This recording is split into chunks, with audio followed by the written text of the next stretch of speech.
Sa pagpapatuloy ng pagbabahagi ng mga housemates at house guests tungkol sa kanilang mga regalo, hindi mapigilang magulat ni Noemi sa kanyang natanggap.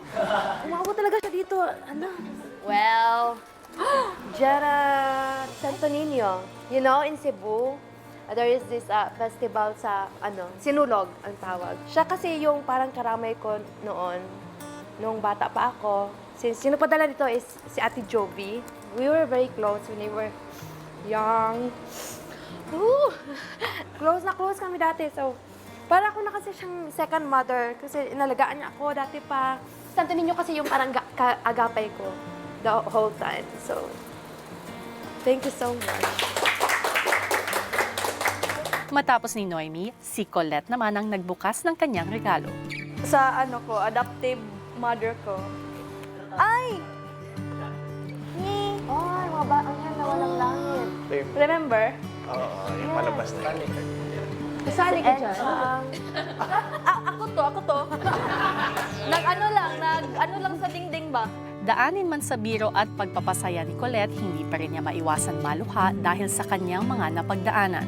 Yung bata pa kasi ako, yung hindi ko pa alam na adopted ako, yung mga pinsan ko, sinasabihan ako ng ampon.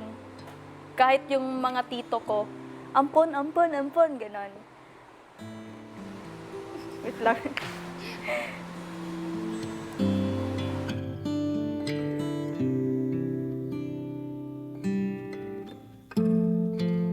Hanggang sa lumaki ako, tapos yun pa din yung yung sinasabi nila sa akin. 'Di ba yung music ng walang anghel, pag kinakanta to sa akin, parang natatouch ako kasi naano ko naman hanggang ngayon, naririnig ko pa rin, pero wala na eh. I'm strong than before.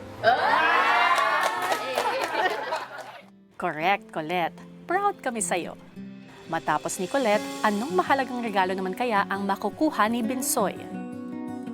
Artie's awesome. I'm in a fan. Gold bar. So it's a goal. High school pa lang ako. Yung papa ko nagtatrabaho sa mining. Halos yung pamilya namin nagtatrabaho sa mining. So high school pa lang ako.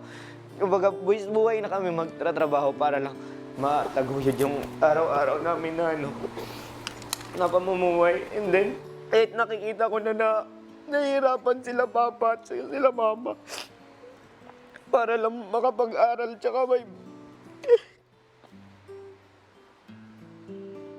may pangtusto sa amin. Ayun, masakit lang na nakikita ko sila na nahihirapan para sa amin. So, kaya ako nagsusumikap para din makaganti sa kanila. Namigyan sila ng magandang buhay. Sa kanila ko lang din na-feel na importante ako, na kahit may pagkapili akong bata minamahal pa rin nila ako ng buong puso.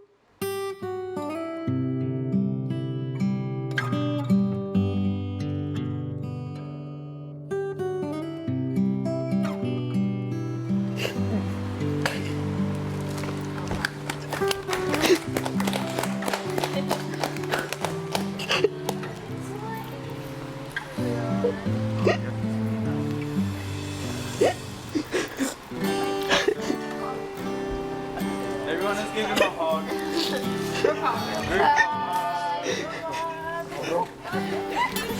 Binsoy! Group hug. Group hug. 1, 2, 3. Ah, nag-count? We love you, Binsoy. We're sure proud of you.